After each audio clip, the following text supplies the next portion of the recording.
السلام علیکم ورحمۃ اللہ وبرکاتہ۔ الحمد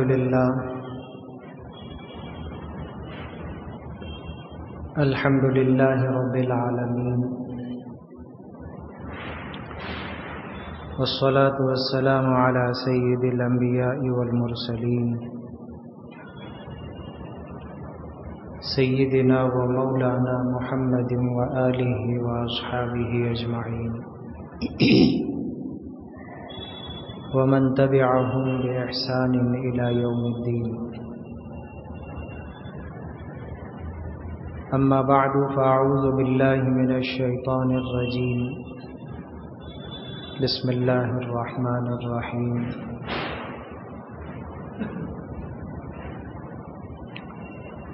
قل لا أجد فيما أوحي إلي محرما على طاعم يطعمه إلا أن يكون ميتة أو دما مسفوحا أو لحم خنزير فإنه رجس أو فسقا أهل لغير الله به، إلى آخر الآية۔ صدق الله العظيم۔ وقال النبي صلى الله عليه وسلم في حديثه: الحلال بين والحرام بين وبينهما مشتبهات، أو كما قال عليه الصلاة والتسليم۔ صدق الله العظيم وصدق رسوله النبي الكريم، ونحن على ذلك لمن الشاهدين والشاكرين، والحمد لله رب العالمين۔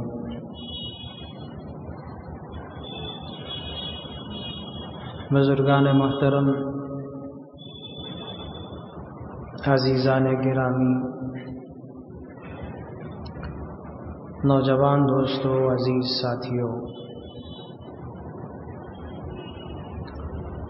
قرآن مجید کی اس آیت شریفہ کا مضمون جو پچھلے جمعہ بھی ہمارے سامنے کچھ باتیں اس سے متعلق ذکر کی گئی تھی، اسی مضمون کو آگے بڑھایا جاتا ہے کہ ایک مومن و مسلمان کی روحانی ترقی اور اس کی عبادتوں کی قبولیت، اس کی دعاؤں کی قبولیت اور اس کی زندگی میں سب سے زیادہ تقوی اور پرہیزگاری کا ذریعہ وہ مسلمان کی حلال اور پاکیزہ غذا ہے۔ جو مسلمان اپنی زندگی میں اپنی غذا کو پاک اور صاف رکھنے کی پوری کوشش کرتا ہے، اللہ تعالیٰ اسے یہ تمام چیزوں میں ترقی دیتے ہیں، اس کی دعائیں بڑی تیزی کے ساتھ قبول ہوتی ہیں، اس کی عبادت اللہ کے نزدیک قابل قبول بنتی ہے، اور وہ لوگوں میں سب سے زیادہ عبادت گزار سمجھا جاتا ہے اللہ کی نظر میں، بندوں کو نظر آئے یا نہ آئے، انسانوں کو محسوس ہو یا نہ ہو، لیکن اللہ کی نظر میں وہ مسلمان زیادہ عبادت گزار سمجھا جائے گا جس کی روزی پاک ہوگی، جس کا لقمہ صاف ستھرا ہوگا۔ تو بحیثیت مسلمان ہم سب کی یہ ذمہ داری ہے کہ ہم اپنی غذا کو پاک اور صاف رکھیں۔ کمائی بھی حلال ہونی چاہیے، وہیں سے اس کی شروعات ہوتی ہے، اور جو غذا ہم کھائیں پئیں، ان کھانے اور پینے والی چیزوں کو بھی پاک اور صاف ہونا چاہیے، حلال اور طیب ہونا چاہیے، اگر اس کی احتیاط ہماری زندگی میں ہوتی ہے تو ہم دین کی طرف ترقی کرنے والے بنتے ہیں۔ ظاہری اعمال اپنی جگہ وہ بھی ضروری ہیں، اس کا انکار نہیں ہے، لیکن محض ظاہری اعمال کی ترقی کی کوشش اور فکر کر لینا کہ میں نمازی بن گیا، میں روزہ رکھنے والا بن گیا، میری ظاہری کیفیت اچھی ہونے لگی ہے، لیکن جو کسی کو نظر نہیں آتی، محسوس نہیں ہوتی، اس میں کوئی میری احتیاط نہیں ہے، تو پھر ظاہری عبادتوں کے اثرات وہیں کے وہیں رک جاتے ہیں، ترقی نہیں ملتی آدمی کو۔ تصوف کی اصطلاح میں ایک لفظ استعمال ہوتا ہے، اسے کہتے ہیں سلوک۔ سلک یسلکو، سلک یسلکو، اس کے معنی آتے ہیں عربی میں چلنا۔ آدمی جب چلتا رہتا ہے تو منزل کے قریب جاتا ہے کہ دور ہو جاتا ہے۔ اب مجھے دکان سے، گھر سے نکل کر نماز کے لیے مسجد آنا تھا، اور میں چلتا گیا مسجد کی طرف ایک ایک قدم بڑھاتا گیا تو میں مسجد کے قریب آیا۔ تو سلوک کہتے ہیں چلتے آگے بڑھ جانا، ترقی کی طرف چلے جانا۔ یہ سلوک آدمی کو بغیر تقوی کے حاصل نہیں ہوتا، اور تقوی کی سب سے اہم بنیاد انسان کی غذا بنتی ہے، چاہے ہمارا حلیہ جیسا بھی ہو۔ یعنی ہم یہ سمجھتے ہیں کہ صرف ٹوپی پہننے والے ہی نیک اور دیندار ہوتے ہیں، یہ ایک نشانی اور علامت ہے، اس کا انکار نہیں، لیکن ضروری نہیں کہ ٹوپی پہننے والے ہی دیندار ہوں اور ٹوپی نہ پہننے والے بے دین ہوں، کیونکہ جن کو ٹوپی پہن کر عادت ہے، برا مت سمجھیے، میں بھی ٹوپی پہنتا ہوں، میں بھی آپ کے ساتھ ہوں۔ جن لوگوں کو ٹوپی پہننے کی عادت ہے وہ ٹوپی ڈالنے کی بھی عادت رکھتے ہیں، بری بات ہے، انتہائی بری بات ہے۔ کوئی آدمی ٹوپی نہ پہنتا ہو لیکن اس کی عظمت اور اس کے احترام کے خلاف کوئی حرکت نہ کرتا ہو تو ہم سے زیادہ بہتر مسلمان ہوگا۔ اور جو آدمی ٹوپی پہنے اور پھر اس کی عظمت اور اس کے احترام کا خیال نہ رکھے، اس کے تقدس کا خیال نہ رکھے، ٹوپی کیا چیز ہوتی ہے، کیوں پہنی جاتی ہے، میں سر پر ٹوپی پہن رہا ہوں تو کیوں پہن رہا ہوں، اس کا مطلب کیا ہے، یہ چھوٹے سے کپڑے سے کیا ہوگا، سر پر پہنے جانے والا چھوٹا سا کپڑا، اس سے کیا ہوگا۔ در حقیقت یہ نسبت رسول اللہ صلی اللہ علیہ وسلم تک پہنچ رہی ہے۔ آپ گول ٹوپی پہنتے ہیں کہ لمبی ٹوپی پہنتے ہیں، 4-5 کلی پہنتے ہیں، کچھ بھی پہنتے ہیں، روایات میں اس کا ذکر مختلف طریقے سے آیا ہے، اس لیے ٹوپیوں کی تحقیق بھی مختلف ہے، ہم کسی کا انکار نہیں کریں گے، لیکن اس کی نسبت رسول اللہ صلی اللہ علیہ وسلم کی سنت سے ہے۔ تو میں حقیقی سنی ہوں، جب میں ٹوپی پہن رہا ہوں تو کیا ہوں میں، ایک سنی جماعت الگ چیز ہے، اور ایک سنی جو واقعی سنت پر عمل کرتا ہے وہ سنی ہے۔ ہم سب اہل السنت والجماعت ہیں، میں بار بار دہراتا رہتا ہوں موقع موقع سے اس لفظ کو۔ اہل السنت والجماعت کا ایک الگ ہی تصور لوگوں کے ذہن میں آ گیا، یہ لفظ آیا تو وہ ایک جماعت ہے، ایک طبقہ ہے، نہیں، ہم سب ہیں، ہم سب کے سب اہل السنت والجماعت ہیں۔ در حقیقت یہ لفظ بنایا گیا، اس لفظ کی ایجاد ہوئی اور اس لفظ کو ایک پہچان کی حیثیت سے استعمال کیا جانے لگا شیعہ اور سنی کے بیچ میں، فرق کے لیے، تمیز کے لیے، ان کے عقائد کیسے ہیں، ہمارے عقائد کیسے ہیں، تو یہ اہل السنت والجماعت ہم سب ہیں۔ تو ہماری ٹوپی در حقیقت سنت کی طرف منسوب ہے، میں سر پر ٹوپی پہن رہا ہوں تو اپنے آپ کو رسول اللہ صلی اللہ علیہ وسلم کا ایک سچا امتی اور آپ کا ایک سچا متبع بتانے کی کوشش کر رہا ہوں۔ اس ٹوپی کو سر پر رکھ کر دوسروں کے سر پر ٹوپی ڈالتے رہیں، جو محاوری لفظ ہے وہ بول رہا ہوں میں، دوسروں کو ٹوپی ڈالتے رہیں، دوسروں کو ٹوپی پہناتے رہیں، تو پھر ہم نے اس کی عظمت کا کوئی خیال نہیں کیا، اس کے تقدس کا کوئی لحاظ نہیں کیا، بے حرمتی کی اس کی۔ تو جو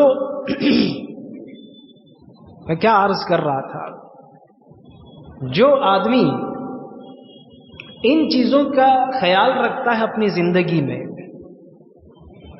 اس آدمی کو واقعی اس کا پاس و لحاظ بھی رکھنا پڑتا ہے، نہیں تو پھر ہم نے اس کو صرف نام کے طور پر استعمال کیا اور اس کی عظمت کا بالکل ہم نے احترام نہیں کیا اور دوسروں کو نقصان پہنچانے کا ذریعہ بنا لیا، تب تو اور زیادہ برا ہوا۔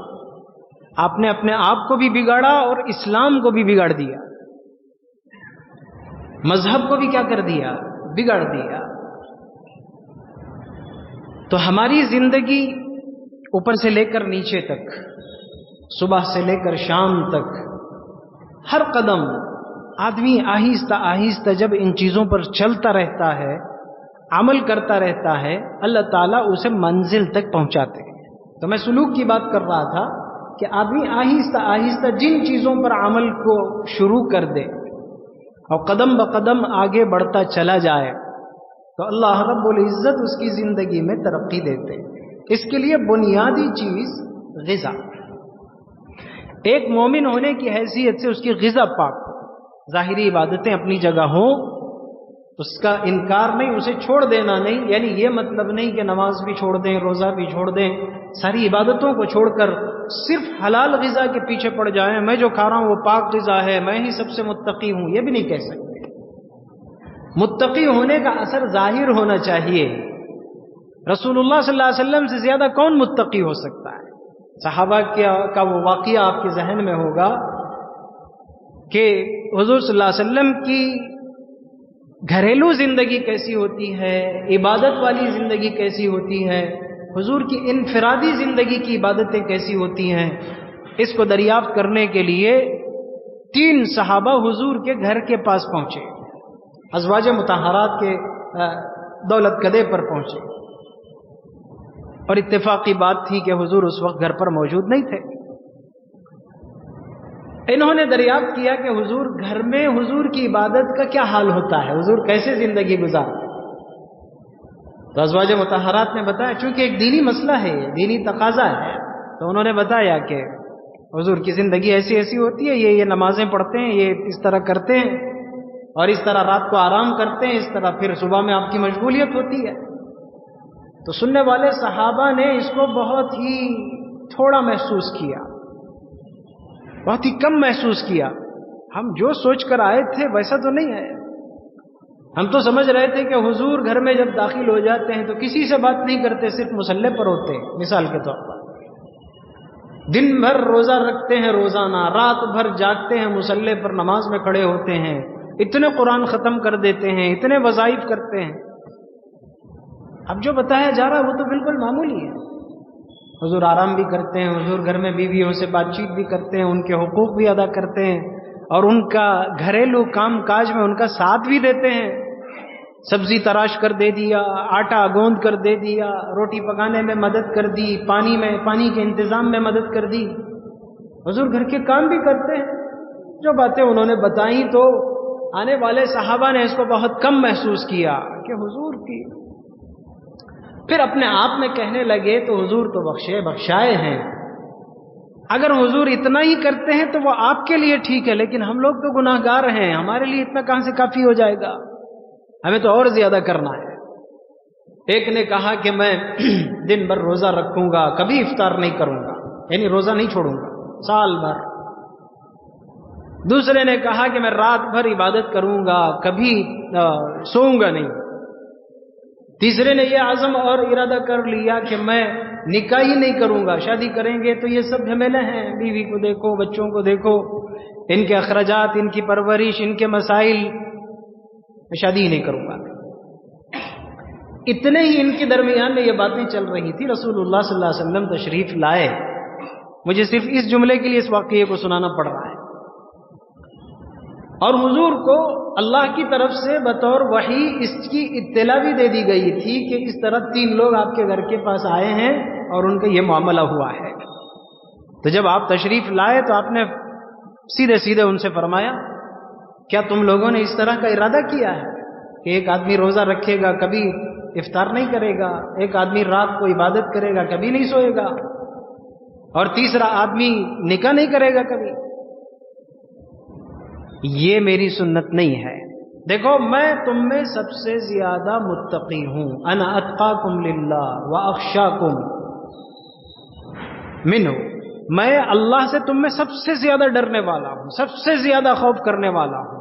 اس کے باوجود یہ لفظ میں بتانا چاہ رہا ہوں، میں تم میں سب سے زیادہ اللہ سے ڈرنے والا ہوں، تقوی اختیار کرنے والا ہوں، لیکن اس کے باوجود میں سوتا بھی ہوں، عبادت بھی کرتا ہوں، روزہ بھی رکھتا ہوں، افطار بھی کرتا ہوں، اور میں باقاعدہ بیویوں سے یعنی عورتوں سے نکاح بھی کرتا ہوں۔ یہاں یہ لفظ آتا ہے جو خطبہ نکاح کے خطبے کے موقع پر پڑھی جاتی ہے ایک حدیث، فمن رغب عن سنتی فلیس منی، اس حدیث میں وہ لفظ آتا ہے۔ حضور نے فرمایا یہ میرا طریقہ ہے، حالانکہ میں بخشایا ہوں، اللہ تعالیٰ نے میرے گناہوں کو سب کچھ اگلے پچھلے سارے گناہوں کو معاف کر دیا ہے، بخش دیا ہے، اس کے باوجود میں یہ سب کرتا ہوں۔ تو جو آدمی میری سنت سے بے رغبتی اختیار کرے فلیس منی، وہ میرے میں سے ہے ہی نہیں۔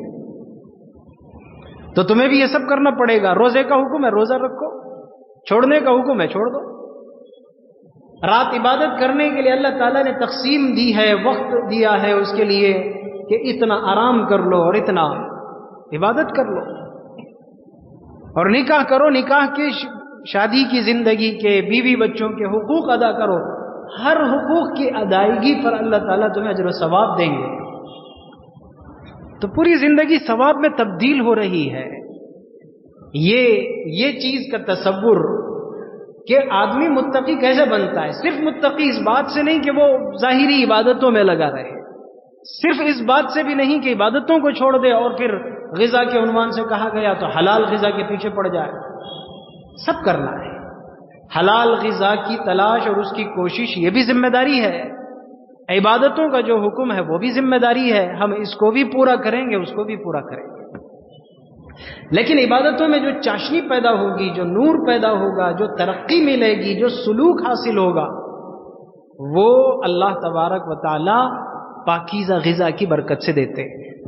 ایسے کتنے واقعات ہیں کہ میں نے گزشتہ بھی ذکر کیا، میرے خود ایک استاد تھے بخاری شریف کے، جن سے میں نے بخاری شریف پڑھی، اللہ تعالیٰ ان کے درجات کو بلند فرمائے، حضرت شیخ عبدالحق اعظمی رحمۃ اللہ علیہ۔ حضرت بڑے متقی، بڑے پرہیزگار، اتنی احتیاط کرنے والے غذا کے سلسلے میں کہ اپنا کھانا خود اپنے ہاتھ سے بنا کر کھاتے تھے، اور اس وقت کے کھانے کے لیے جتنی چیز کی ضرورت ہے بازار سے خود خرید کر لاتے تھے۔ یہ میں نے اپنے آنکھوں سے دیکھی چیز آپ کو بتا رہا ہوں۔ اور حضرت کی زندگی کا ایک عجیب معاملہ تھا، اللہ تعالیٰ ان کی اہلیہ محترمہ جو ہماری روحانی ماں بنتی ہیں، استاد تو روحانی باپ ہوتا ہے، ان کی بیوی روحانی ماں ہوتی ہیں، باحیات ہیں تو اللہ تعالیٰ ان کو صحت و عافیت دے، اگر وہ بھی رخصت ہو گئی ہیں تو اللہ ان کے درجات کو بلند فرمائے۔ کسی وجہ سے وہ یہاں دیوبند میں آ کر رہنے کے لیے تیار نہیں تھی۔ حضرت کا جہاں گھر تھا دیوبند میں، وہاں وہ ساتھ میں آ کر رہنے تیار نہیں تھی۔ وہ بنارس کے رہنے والی تھی تو وہ بنارس میں رہتی تھی، حضرت کبھی کبھار درمیان میں جاتے تھے، حضرت اور بچے یہاں رہتے تھے، تو گھر میں پکانے والے بھی نہیں، اور حضرت کی عادت یہ ہے، مزاج ایسا ہے کہ خود کھانا پکائیں گے، خود سبزی خریدیں گے۔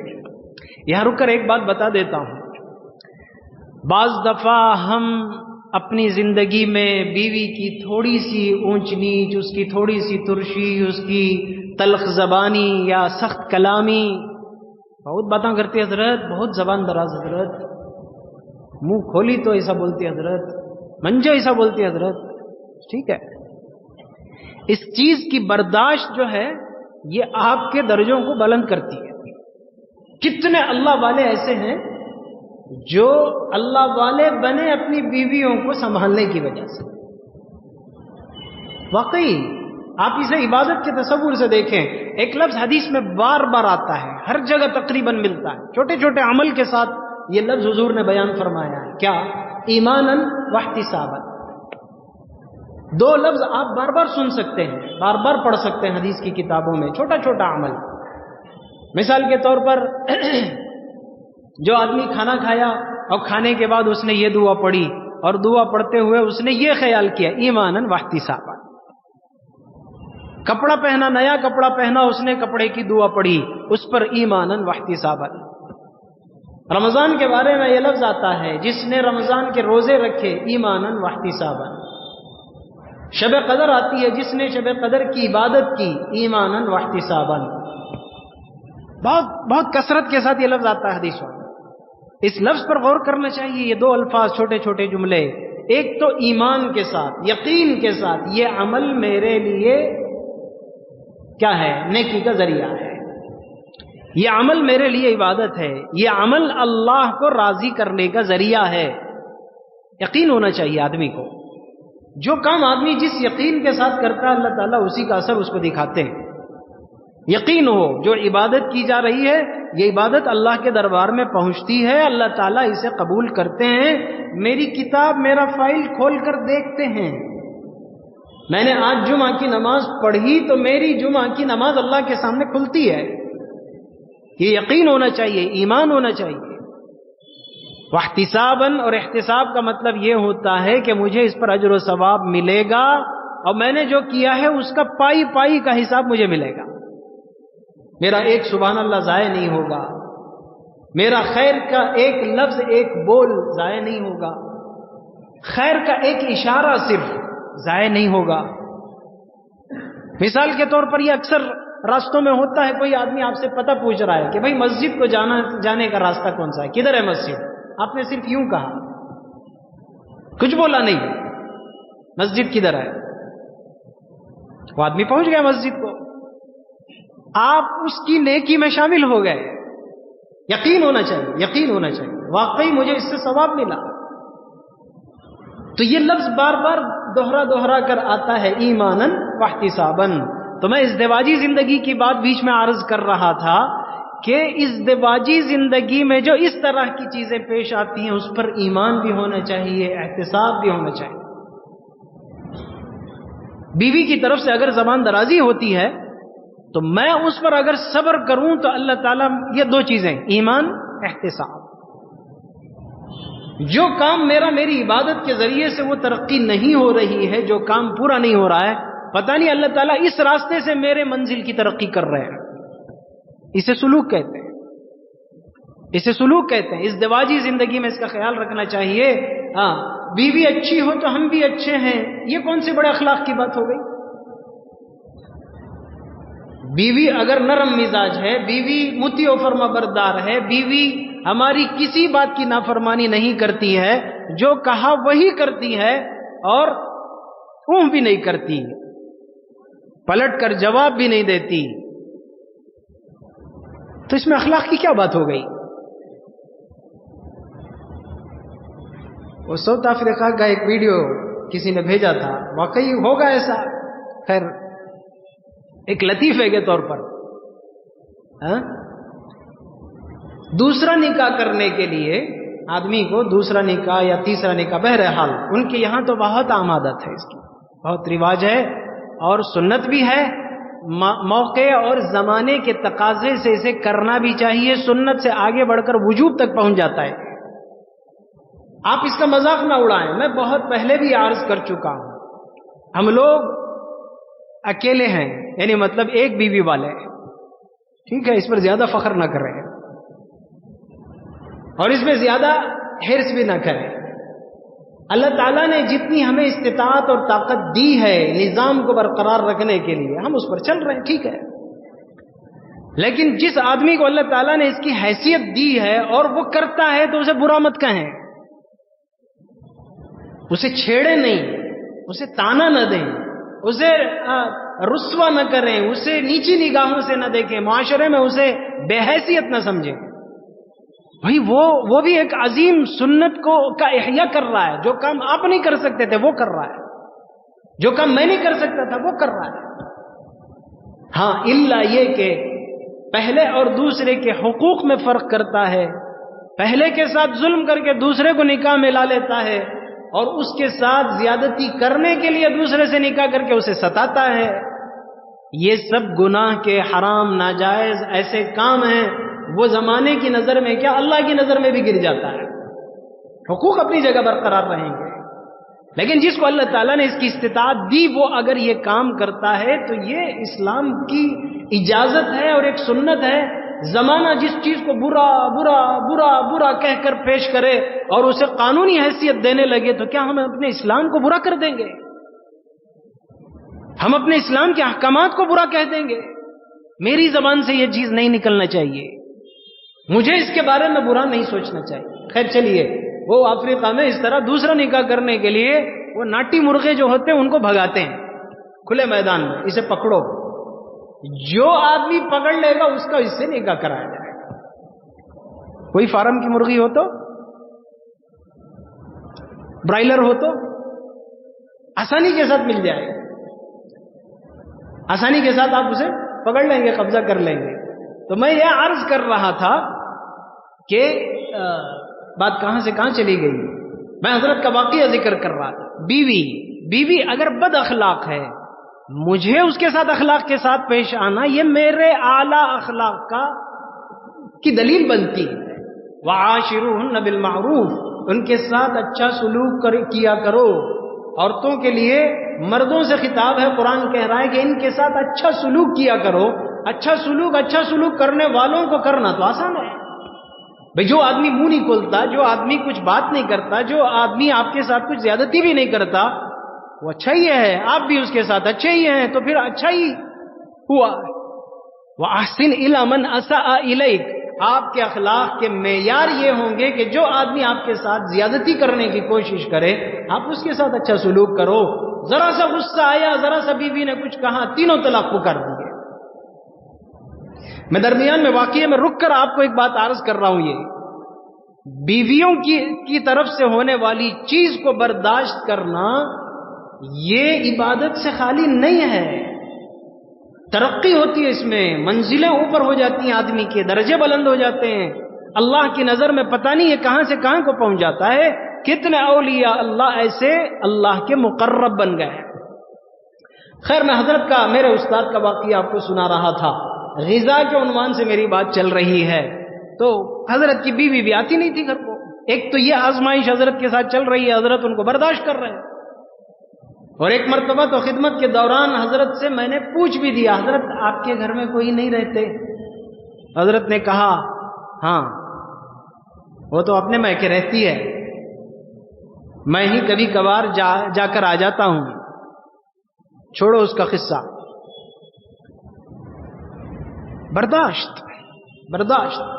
تو حضرت کے ساتھ ایک چیز تو یہ لگی ہوئی تھی. دوسری چیز حضرت کی عادت یہ تھی، اس وقت کی ضرورت کے لیے جتنی ضرورت ہے اتنی سبزی ترکاری، 2 ٹماٹر، 2 روپے کی کوتمیر اور 2 روپے کے ادرک، 2 روپے کے لہسن مل جاتا ہے وہاں. ویسے خود بازار جا کر حضرت خریدتے اور لاتے، پھر گھر میں اس کی دال بناتے، اس کا جو بنانا بناتے، پھر حضرت اپنے ہاتھ سے بنا کر کھاتے تھے. کسی کا نہیں کھاتے تھے، کسی کے ہاتھ کا نہیں کھاتے. اللہ تعالیٰ ایسے مستجاب بنایا تھا ان کو کہ جب کوئی آدمی کسی بھی مقصد سے جا کر حضرت کے پاس دعا کی درخواست کرتا، حضرت میرے ساتھ ایسا حادثہ پیش آ گیا ہے، آپ دعا فرما دیں، صبح کو اس دعا کا نتیجہ ضرور ظاہر ہو جاتا. اور میں نے 2 چیزوں کے تجربے میں نے خود اپنی ذات سے کیے. بعض لوگوں نے آ کر شکایت کی کہ حضرت فلاں ہمارے بھینس چوری ہو گئے. حضرت نے دعا کی ان کے لیے اور کل صبح وہ بھینس اور بول کر بھی بھیجے کہ جاؤ تمہارا کام ہو جائے گا، کل تمہاری چیز تم تک پہنچ جائے گی. کل صبح کو دروازہ کھولنے سے پہلے وہ بھینس ان کے گھر کے سامنے کھڑی ہے. میری ایک چیز گم ہو گئی تھی، میں نے حضرت سے جا کر درخواست کی کہ حضرت یہ معاملہ ایسا ہو گیا، آپ دعا فرما دیں۔ خدمت کرتا تھا، اللہ کا شکر، اس کا احسان، حضرت کی خدمت کا شرف حاصل ہوا۔ تو حضرت میں نے دعا کی درخواست کی، تو اگلے دن وہ جس نے وہ حرکت کی تھی اس نے خود کہا کہ مجھ سے غلطی ہوئی، معاف کر دیں، اور وہ چیز خود بخود مل گئی۔ تو بہرحال عرض کرنے کا مطلب یہ ہے کہ کھانے پینے کی غذاؤں کا اثر انسان کی روحانی ترقی پر بہت زیادہ ہوتا ہے۔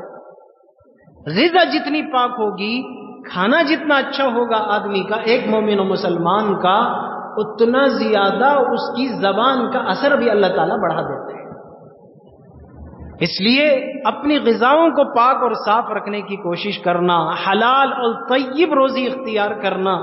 ہم کماتے بھی ہیں اگر حلال، پوری کوشش کے ساتھ، بازار میں ہمارا کوئی غیر غلط دھندا نہیں ہے، کوئی معاملات میں اونچ نیچ اور فرق نہیں ہے، صاف ستھری تجارت کرتے ہیں، سیدھا کاروبار کرتے ہیں، سچائی کے ساتھ معاملہ کرتے ہیں۔ لیکن اس کے باوجود پھر ایک چیز جو حدیث کی روشنی میں آپ کو بتا دینا چاہتا ہوں کہ الحلال بین والحرام بین، حلال چیزیں بھی بالکل واضح ہیں، حرام چیزیں بھی بالکل واضح ہیں۔ اسے شریعت کی روشنی میں اسے متعین کر دیا گیا کیا کیا چیزیں حرام ہیں، مختصر سی فہرست ہے، فلاں چیزیں، فلاں جانور، فلاں پرندے، فلاں غذائی چیزیں۔ میں صرف غذا کے بارے میں بات کر رہا ہوں، انشاءاللہ اللہ توفیق دے تو استعمال کی چیزوں میں بھی حدیثیں مختلف ہیں، میں ان کو بھی بیان کر دیتا ہوں تاکہ ہماری وہ زندگی بھی پاک رہے انشاءاللہ۔ لیکن کھانے پینے میں بہت مختصر فہرست ہے کہ کیا چیزیں نہیں کھا سکتے، حرام متعین ہو گیا تو باقی جتنی چیزیں ہیں وہ سب حلال ہیں، ان کے کھانے میں کوئی حرج کی بات نہیں ہوگی۔ ان چیزوں کا خیال رکھتے ہوئے بھی باہر بازار میں جو چیزیں ہمیں ملتی ہیں وہ بینہما مشتبہات، ان کے درمیان ایک حلال ہے ایک حرام ہے، دونوں بالکل واضح ہیں، دونوں پکے ہیں، اس میں کوئی شک نہیں۔ حلال قیامت تک کے لیے حلال، حرام قیامت تک کے لیے حرام، لیکن ان کے بیچ میں کچھ مشتبہ چیزیں ہیں جن کا حلال بھی واضح نہیں ہوتا، جن کا حرام بھی واضح نہیں ہوتا۔ ایسی مشتبہ چیزوں سے بھی احتیاط کرنا چاہیے، اس لیے کہ فمن وقع فی الشبہات، جو آدمی شبہے کی چیزوں میں داخل ہو جاتا ہے، مشکوک چیزوں میں، جس کا حلال بھی واضح نہ ہو، جس کا حرام بھی واضح نہ ہو، ایسی چیزوں کے استعمال کرنے لگتا ہے، یوشک ان یقع، تو اس کے بارے میں اس بات کا بہت امکان اور خطرہ رہتا ہے کہ وہ کیا ہو جائے، حرام میں داخل ہو جائے۔ کرتے وہ حرام کے قریب چلا جاتا ہے، حرام کے قریب پہنچ جاتا ہے، پھر اس کی زندگی سے وہ احتیاط بھی ختم ہونی شروع ہو جاتی ہے اور وہ آسانی کے ساتھ حرام چیزوں میں بھی مبتلا ہونے لگتا ہے۔ اور یہ انسان ایک مومن و مسلمان کی روحانی زندگی کے لیے بہت بڑی رکاوٹ ہے، اس کی دعائیں قبول نہیں ہوتی، اس کی عبادتیں سر سے اوپر نہیں چڑھتی، اس کی زبان سے نکلنے والے بول کوئی اثر نہیں رکھتے۔ اس لیے ایک مومن و مسلمان کو اپنی غذا پاک بنانا چاہیے۔ بہت ضرورت ہے موجودہ زمانے میں کہ ہم کھائیں تو چیزوں کو دیکھ کر کھائیں، سوچ سمجھ کر کھائیں، چیزوں کا استعمال کریں تو سوچ سمجھ کر کریں۔ 2 منٹ میں ایک اہم چیز جو بار بار میرے خیال میں آتی رہتی ہے، وہ میں آپ کے ایک امانت کے طور پر میں آپ کو پہنچا دینا چاہتا ہوں۔ دیکھیے بازار کی بہت ساری چیزوں کے بارے میں خواہ ہمیں شک میں پڑنے کی ضرورت نہیں، یہ کھانا کیسا، وہ کھانا کیسا، اس کے یہاں کھانا کیسا، وہ ہوٹل کیسی، وہ غذا کیسی، جب تک ہمیں کسی چیز کے بارے میں پکا معلوم نہ ہو۔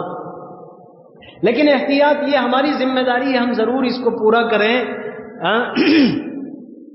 لیکن اس کا متبادل بھی اختیار کریں۔ اس کا متبادل، ایک ہمارے شہر کے ایک معتبر عالم نے خود اپنی آنکھوں سے جو دیکھا اور براہ راست مجھ سے جو بیان کیا، اسی علاقے کے آس پاس کا یہ قصہ ہے۔ ایک راجستھانی آدمی کی چائے کی ہوٹل ہے، اور چائے والے عموماً صبح 25-50 لیٹر جتنا ان کا روزانہ کا اوسط ہوتا ہے، بیک وقت وہ اپنا دودھ گرم کرتے ہیں، بڑے برتن میں، بڑے پتیلی میں اسے کیا کرتے ہیں، دودھ گرم کر لیتے ہیں۔ انہوں نے خود اپنے آنکھوں سے جو دیکھا اور مجھے بیان کیا، اور بہت قریب کا واقعہ چند مہینے پہلے کا،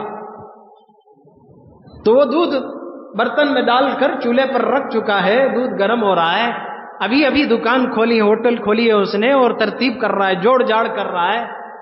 سامنے دیکھا کہ ایک گائے پیشاب کرنے لگی تو فوراً ایک جگ لے کر گیا اور ایک جگ بھر کر اس کا پیشاب بھر لیا اور لا کر اس گرم ہونے والے دودھ میں ڈال دیا. یہاں کا قصہ، اس کے اطراف کا، ہماری مسجد کے ماحول کا کہہ رہا ہوں.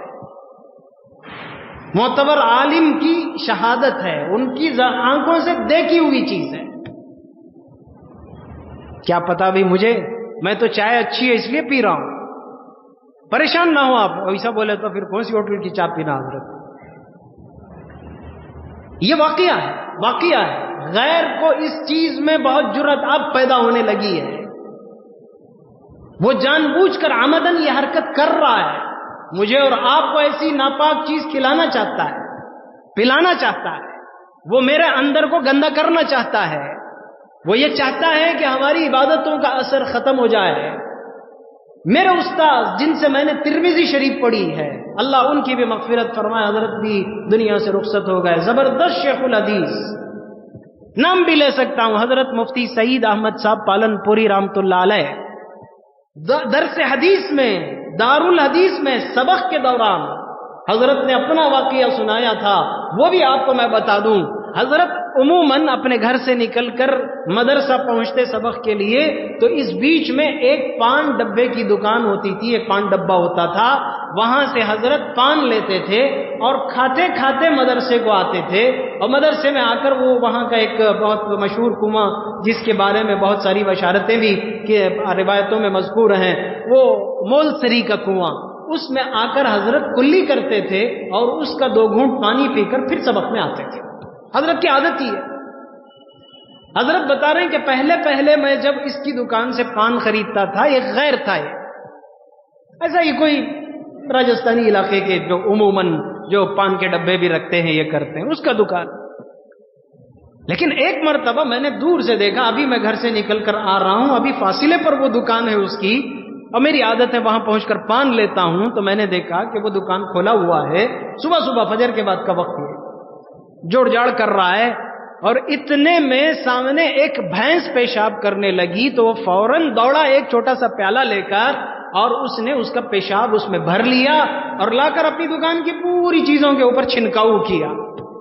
شیخ الحدیث یہ خود اپنی آنکھوں کا دیکھا ہمیں بیان کر رہے ہیں، وہ بھی دارالعلوم دیوبند کی دارالحدیث میں بیٹھ کر.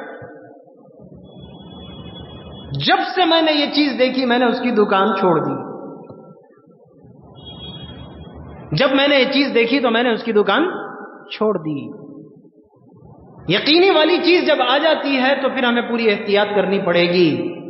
آج کا زمانہ میں آپ کو اسی مقصد سے میں آپ کو اس عنوان کا ذکر کر رہا ہوں.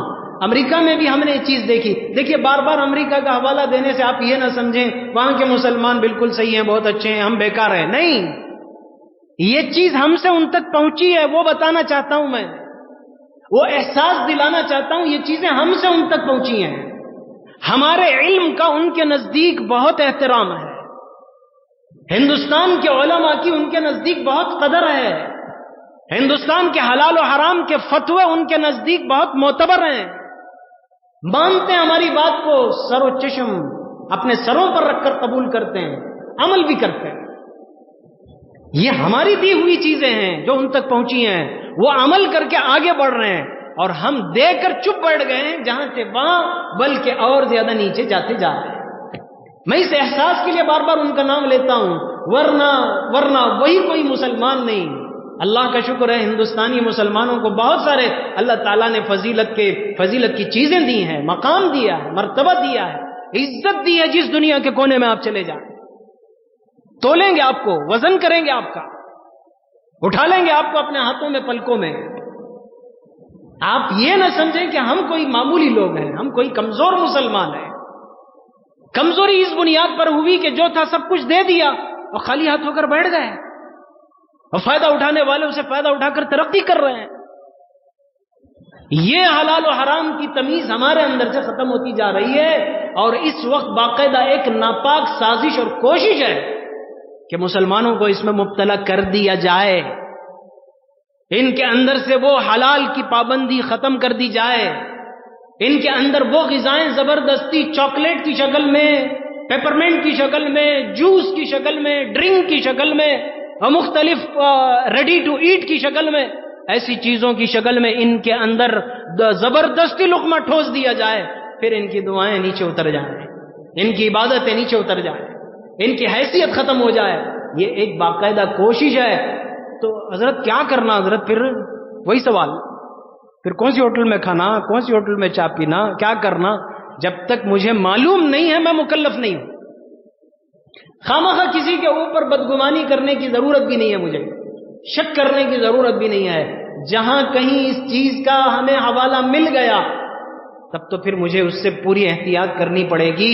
آج کل سامنے والے جرأت مند ہو گئے ہیں، مسلمان کو ڈرنے کی کوئی ضرورت نہیں، وہ بھی جرأت مند ہو کر آگے بڑھے، اپنا متبادل اختیار کرے. آپ اڈلی خود نہیں بنا سکتے، آپ پانی پوری خود نہیں سیکھ سکتے، آپ مسالے پوری خود نہیں بنا سکتے، آپ وہ بڑی چکلی وہ فلاں جو ہم دوسروں کی پسند کر کے کھانا چاہتے ہیں. دیکھیے میں کہہ دیتا ہوں، میں کسی کا حرام نہیں کہہ رہا ہوں، میں بھی بازار میں کھاتا ہوں، ایسی بات نہیں ہے، میں کسی کو ناپاک نہیں کہہ رہا ہوں، لیکن اس کی متبادل شکل ابھی سے مجھے اور آپ کو بنانی ہے. بہت دیر ہو گئی، اس سے پہلے کرنا چاہیے تھا. لوگ فلاں برانڈ کے ریڈی ٹو ایٹ چیزیں، وہ رول، وہ سموسے، وہ فلاں کیا کہتے ہیں اور کیا نام مجھے نہیں یاد آ رہے ہیں، مختلف قسم کی فروزن چیزیں جو تیار ہوتی ہیں، صرف آپ اسے گرم کر لیں کھا لیں، فرائی کر لیں کھا لیں. کیا مسلمان کی حیثیت نہیں ہے؟ کیا ایک ایمان والے کی حیثیت نہیں ہے؟ اتنا پڑھا لکھا مسلمان ہمارے بیچ میں کوئی نہیں ہے جو اس کام کو ذمہ داری سے کرے، حلال کو برقرار رکھنے کے لیے.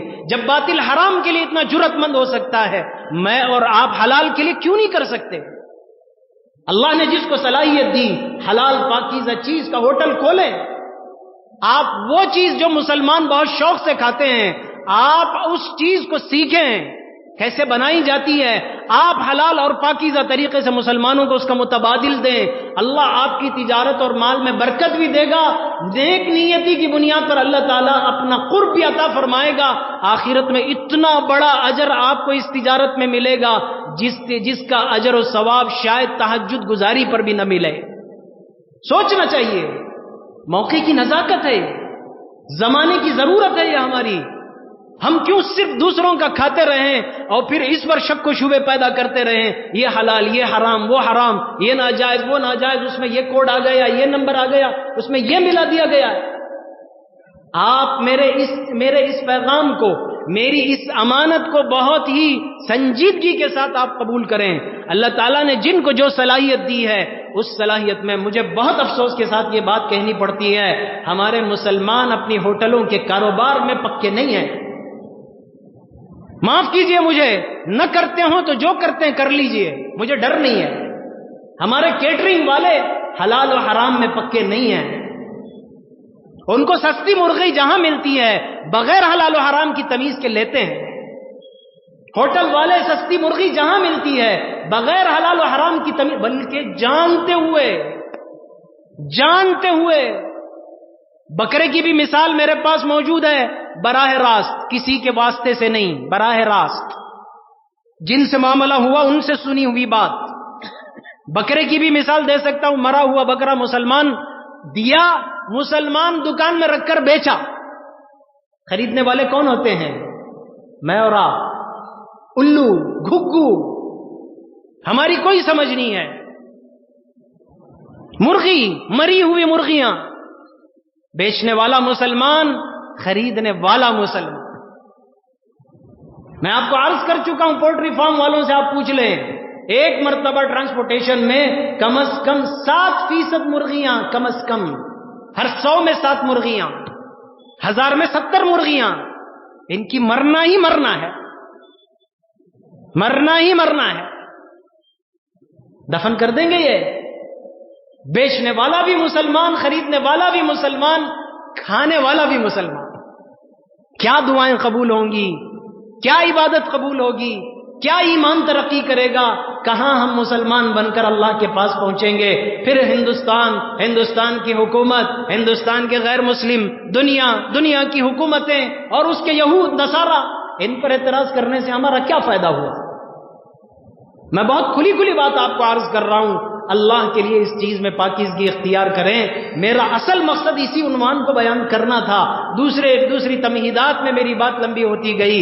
آپ اس بات کو دل سے قبول کریں، جہاں تک یہ بات پہنچ سکتی ہے ذمہ داری کے ساتھ آپ پہنچائیں۔ جس آدمی میں اللہ تعالیٰ نے غذائی چیزوں کی صلاحیتیں دی ہیں، حلال پاکیزہ غذا کی، وہ کاروبار کرے، اسے تجارت کرے، اللہ تعالیٰ اس میں برکت بھی دیں گے۔ آپ کی نیت اچھی ہوگی کہ مسلمان کو موجودہ حرام زمانے میں مجھے حلال غذا کھلانا، یہ میں ذمہ داری سمجھ کر رہا ہوں، اللہ تعالیٰ بہت بڑا اجر و ثواب عطا فرمائیں گے، ترقی بھی ہوگی، اللہ تعالیٰ اس میں برکت بھی عطا فرمائیں گے۔ مجھے اور آپ کو اللہ تعالیٰ صحیح عقل اور سوچ اور سمجھ نصیب فرمائے، حلال غذا اور اس کی اللہ تعالیٰ راہیں اور شکلیں ہمارے لیے آسان فرمائیں۔ بہت سے نوجوان اس کا علم رکھتے ہیں، الحمدللہ پڑھ کر ہیں، وہ جانتے ہیں۔ ان لوگوں کو اپنا کاروبار اور اپنی غذا بنانے کی کوشش کرنا چاہیے۔ ایسی صورت میں جو آدمی صلاحیت رکھتا ہے اور جس آدمی کے پاس پیسہ ہے، دونوں کا انضمام ہونا چاہیے۔ پیسہ والا اس کی صلاحیت کے استعمال کے لیے مدد کرے، ایسی انڈسٹری ڈالے، ایسی مشینری خریدے اور اس کے لیے اپنا پیسہ لگائے، وہ بھی کاروبار کرے، وہ بھی نفع اٹھائے اور یہ بھی اپنی صلاحیتوں کا فائدہ پہنچائے۔ ایک ایسی ریڈی ٹو ایٹ کا زمانہ آ گیا ہے۔ ہماری اولاد شاید، اب تو بچے مذاق میں کہہ رہے ہیں، چھوٹے بچے، ہم ایسا گھر خریدیں گے جس میں کچن نہ ہو، ہم ایسا گھر خریدیں گے بڑے ہو کر جس میں کچن ہی نہ ہو۔ کیا مطلب ہوا اس کا؟ سب باہر سے ریڈی ٹو ایٹ، لو خریدو کھاؤ، گرم کرو کھاؤ۔ واقعی آ جائے گا یہ زمانہ، آ چکا ہے تقریباً کافی حد تک۔ مغربی ملکوں میں تو کافی حد تک یہ چیز چل رہی ہے، ان کو فرصت نہیں، ان کا ناشتہ ان کی گاڑی میں چلتا ہے، ان کی چائے، ان کا سینڈوچ ان کی گاڑی میں ہوتا ہے، چلتے وہ کھا لیتے ہیں، چلتے وہ پی لیتے ہیں، آفس کو پہنچنے سے پہلے ان کا ناشتہ ختم ہو جاتا ہے۔ یہ زندگی ان کی گزر رہی ہے، ان کی نقالی کرتے پوری دنیا کے لوگ، غیر کیا مسلمان کیا، سب کے سب اسی کے پیچھے چل رہے ہیں۔ اس لیے اس کا متبادل دینا ایمان کی حیثیت سے میرے اور آپ کی ذمہ داری ہے۔ اللہ کے لیے اس بات کو آپ سنجیدگی کے ساتھ قبول کریں اور اپنے کاروبار میں سب سے پہلے اس کی شروعات۔ اللہ نے مجھے ہوٹل کا کاروبار دیا، اللہ نے مجھے مرغی کا کاروبار دیا، اللہ نے مجھے بکرے کا کاروبار دیا، اللہ نے مجھے بڑے کا کاروبار دیا، گوشت سے متعلق، کھانے پینے سے متعلق جتنے کاروبار ہم میں سے یہاں کاروباری بیٹھے ہیں، وہ سب اس بات کا خیال اپنے سے پہلے شروع کریں۔ کوئی غلط چیز، کوئی غیر غلط چیز، کوئی ناپاک چیز، کوئی گندی چیز میں اپنے کاروبار میں نہیں کروں گا۔ آپ کو تھوڑی سی 5-10 روپے مہنگی مل جائے مرغی، لیکن آپ اس کو خریدیں، سامنے والے سے وصول کریں، کوئی بات نہیں۔ میں بہت وقت لے رہا ہوں آپ کا، لیکن اس عنوان سے متعلق جو باتیں میں آپ کو ذکر کرنا چاہ رہا ہوں وہ بتا دیتا ہوں۔ امریکہ کے ایک دیندار مسلمان نے چند مہینے پہلے، یا اللہ قریب 1 سال پہلے مجھے فون کیا تھا۔ رابطے میں رہتے ہیں، کبھی بھی کوئی مسئلہ پوچھنا ہو تو کرتے ہیں۔ انہوں نے وہاں سے کاروبار شروع کرنے سے پہلے مجھے فون کر کے مسئلہ پوچھا۔ میں ایک کیا کہتے ہیں وہ برگر شاپ کھولنا چاہتا ہوں اور اس کے مختلف جگہ پر اس کے یونٹس بنانا چاہتا ہوں، اگر اس میں اس بات کی اجازت ہو۔ دیکھیے، ایک مشین کٹ کا ہمیں چکن ملتا ہے اور ایک ہینڈ سلاٹ کا، ہاتھ کا ذبیحہ جسے کہتے ہیں۔ ایک تو ہوتا ہے حلال اور دوسرا ہوتا ہے ذبیحہ۔ تو ان کے نزدیک حلال کا مطلب جو مشین میں کٹتا ہے وہ بھی حلال ہی ہے۔ ذبیحہ، پرٹیکولر ذبیحہ کا لفظ استعمال کریں تو وہ ہینڈ سلاٹ ہوتا ہے، ہاتھ سے ذبح کیا ہوا ہوتا ہے۔ یہ بہت مشکل ہے، بہت کم ملتا ہے، بڑی مشکل سے ملتا ہے، بہت مہنگا ملتا ہے۔ سمجھیے $5 میں یہ مرغی کلو ملتی ہے تو ان کو $10 سے $12 میں وہ ملتی ہے، دگنی، اس سے بھی زیادہ قیمت۔ تو وہ کاروبار اور بزنس کی حیثیت سے مجھ سے پوچھنے لگے، اگر وہ مشینی ذبیحے کی چکن میں استعمال کروں اور اس کے وہ سلائسز بنا کر میں وہ برگر میں استعمال کروں اور اس کا کاروبار کروں تو کیا میرے لیے اجازت ہے؟ میں نے کہا ہمارے علماء کی تحقیق تو یہ ہے، مشینی ذبیحہ اس حلال کے درجے میں نہیں آ سکتا جو حلال اسلام میں مطلوب ہے۔ اس لیے کہ وہ تو سب آٹومیٹک چلتا ہے. ریکارڈنگ ڈال دی, وہ بسم اللہ پڑے گا. کون؟ Tape record. بٹن دبا دیا, وہ بلیڈ چلتا رہے گا, وہ ذبح کرے گا. نہیں, اب ایک سلاٹ اگر ہم خریدیں تو اس میں 500 سے 600 یا 1000 مرغیوں تک ذبح کرنے کا ہمیں 1 گھنٹے کا ٹائم ملتا ہے. اتنے وقت میں ہم کیسے ذبح کر سکتے ہیں؟ میں نے ان کو کہا آپ کوئی ترتیب بنائیں. آپ سے بھی کہتا ہوں, یہاں کی چکن کی دکان والوں سے بھی میں کہہ چکا ہوں, آپ کوئی ایسا بلیڈ تیار کریں, ایسا سانچہ تیار کریں, 10 مرغیاں اس میں پھنسائی جائیں اور 10 مرغیوں کو آپ بلیڈ میں دیں, بسم اللہ اللہ اکبر, 1 مرتبہ میں بلیڈ چلائیں, 10 مرغیاں ذبح ہو جائیں. آپ ترکیب سوچیں, علماء سے مشورہ کریں. ایک چاقو میں ایک ساتھ ایک سلاٹ میں 1 سے زیادہ مرغیاں ذبح ہونے کے لیے. ہینڈ سلاٹ ہے یہ, آپ کے ہاتھ کا ذبیحہ ہے یہ, بسم اللہ پڑھ کر ذبح کیا جا رہا ہے. آپ کوئی شکل اختیار کریں. پھر جب ان کو مسئلے کی تحقیق کر کے 2 دن کا ٹائم لے کر میں نے تفصیل کے ساتھ ان کو مسئلہ سمجھایا تو انہوں نے کہا کہ حضرت پھر تو مشکل بات ہے, میں کیوں خواہ دوسروں کو کھلا کر میں کیوں مجرم بن جاؤں, میں کیوں خواہ اپنے آپ کو تکلیف میں ڈال لوں, ٹھیک ہے کوئی دوسرا کاروبار کرتا. مان لیا. اسی لیے میں بار بار ان کا حوالہ دے رہا ہوں. یہ چیزیں ہم نے دیں, انہوں نے استعمال کی, اور ہم مسلمان خاکی شاہ کی چھت کے نیچے بیٹھ کر دھوکہ دیتے ہیں, حرام بیچتے ہیں, حرام کھلاتے ہیں. کس کو؟ اپنے ہی بھائیوں کو.